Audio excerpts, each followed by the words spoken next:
आपने मुगल शासन के सबसे प्रसिद्ध शासक अकबर के बारे में सुना होगा, तब तो बीरबल को अवश्य ही जानते होंगे। राजा अकबर के दरबार के कुल 9 रत्नों में से एक रत्न बीरबल भी थे।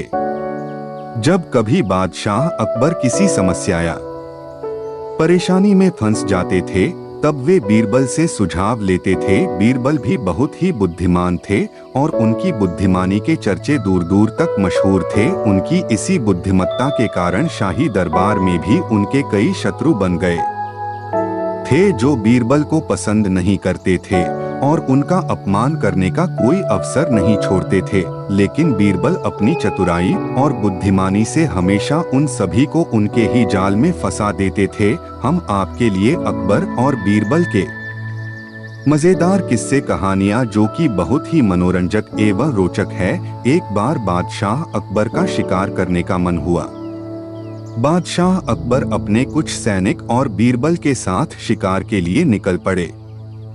अकबर और बीरबल दोनों घोड़े पर सवार थे। सैनिक पीछे पीछे पैदल चल रहे थे।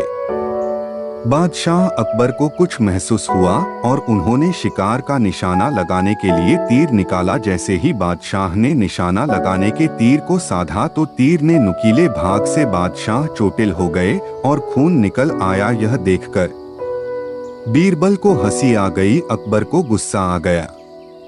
उसने बीरबल से पूछा, मुझे चोट लगी है और तुम हंस रहे हो, तुम्हारी इतनी हिम्मत, मुझे दुख हो रहा है और तुम हंस रहे हो। तब बीरबल बोला, क्षमा कीजिए जहांपना, जो कुछ होता है सब अच्छे के लिए ही होता है।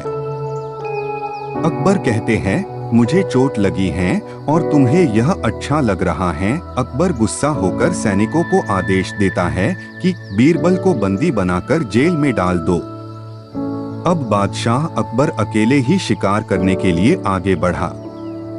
बादशाह अकबर थोड़ा आगे ही गया था कि जंगली आदिवासियों ने अकबर को पकड़ लिया और उनके सभी सैनिक पीछे छूट गए थे। वे अकबर की बलि चढ़ाने के लिए अपने कबीले में ले गए। अकबर की बलि चढ़ने ही वाली थी कि एक आदिवासी बोला, सरदार, यह व्यक्ति तो अशुद्ध है, इसकी अंगुली से खून निकल रहा है, हम इसकी बलि कैसे चढ़ा सकते हैं? कबीले के सरदार ने कहा, ठीक है, इसे छोड़ दो।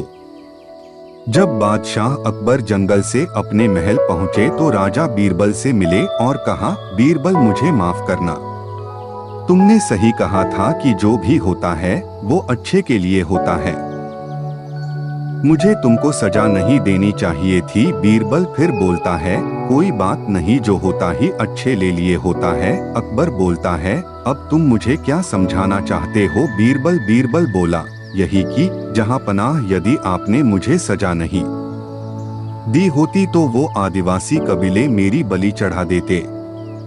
फिर दोनों ठहाके लगाकर जोरदार हंसते हैं। बादशाह अकबर और बीरबल एक दिन शिकार पर गए हुए थे। उनके साथ कुछ और सैनिक भी थे। जब बादशाह शिकार से लौट रहे थे, उस समय एक गांव से गुजरते हुए बादशाह अकबर के मन में उस गांव के बारे में जानने की जिज्ञासा हुई। उन्होंने इस बारे में बीरबल से कहा तो उसने जवाब दिया, हुजूर, मैं तो इस गांव के बारे में तो अभी कुछ नहीं जानता, किंतु इसी गांव के किसी बाशिंदे से पूछकर आपको बताता हूँ।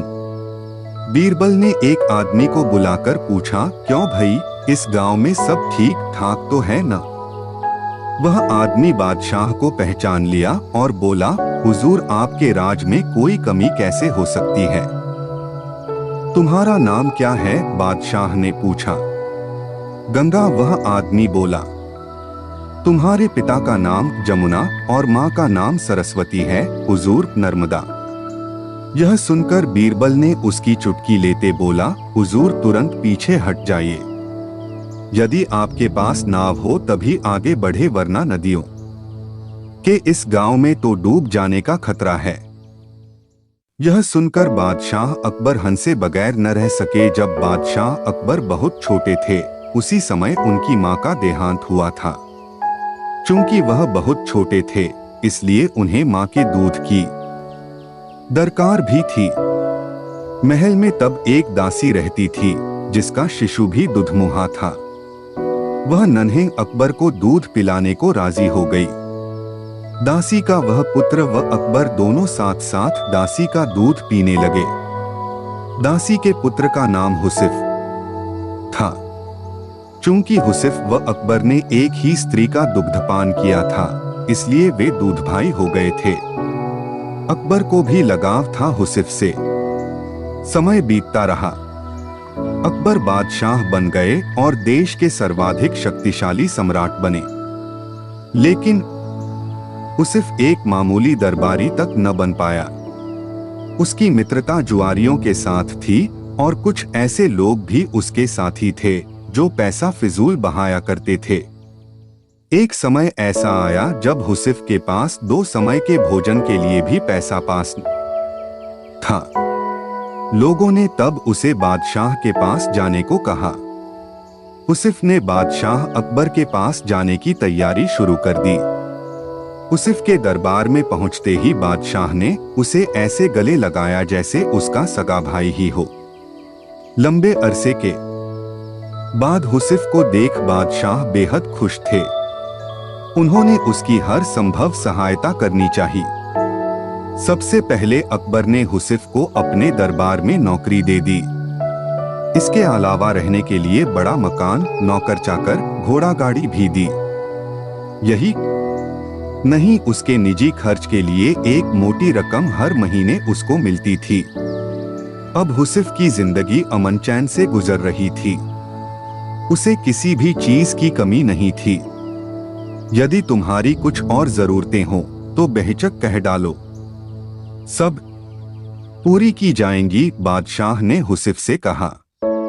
तब हुसिफ ने जवाब दिया, आपने अब तक जितना दिया है वह काफी है शाही जीवन बिताने को, बादशाह सलामत। आपने मुझे इज्जत बख्शी, सर उठाकर चलने की हैसियत दी। मुझसे ज्यादा खुश और कौन होगा। मेरे लिए यह भी फक्र की बात है कि देश का सम्राट मुझे अपना भाई मानता है। और क्या चाहिए हो सकता है मुझे, कहते हुए उसने सिर खुजाया। होठों पर एहसान भरी मुस्कान थी, लेकिन लगता था उसे कुछ और भी चाहिए था। वह बोला, मैं महसूस करता हूँ कि बीरबल जैसे बुद्धिमान व योग्य व्यक्ति के साथ रहूं। मेरी ख्वाहिश है कि जैसे बीरबल आपका सलाहकार है, वैसा ही मुझे भी कोई सलाह देने वाला हो, बादशाह। अकबर ने हुसिफ की यह इच्छा भी पूरी करने का फैसला किया। उन्होंने बीरबल को बुलाकर कहा, हुसिफ मेरे भाई जैसा है।